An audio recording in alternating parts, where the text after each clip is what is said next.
Ayan guys, ito yung pag-review natin sa ating mga cellphone ng ating CCTV.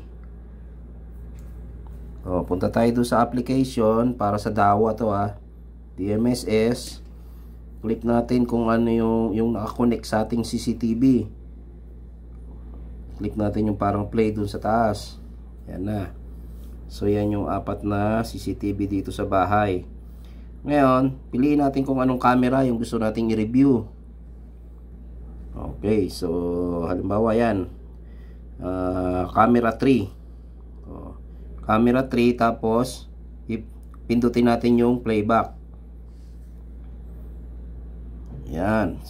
So pagkapindot natin ng playback, meron diyang parang kulay green sa baba. Yung kulay green na yan, yan yung mga recording that day. So itutok lang natin kung anong oras, makikita nyo dyan kung anong gusto nyo. Yan. So magkakaroon ng review yan. Yan. Yan. Hanggang umaga. Yan. Yan. Umaga na. Military time kasi yan pero yan alas 8 pasado, 8:25 ng umaga kanina. O yan na yung review nya. Ngayon kung pipiliin nyo yung day na gusto nyong reviewin, punta kayo dun uli sa playback, piliin nyo yung day, yung pindutin nyo yun. Yan. So yan yung mga date. So kung anong date, pagka may tuldok, ibig sabihin may recording yan. So pag yung date na may tuldok, may laman yan.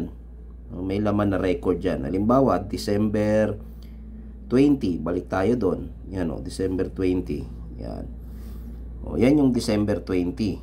Yan. Tapos piliin nyo lang yung oras doon sa baba para ma-playback nyo. Okay?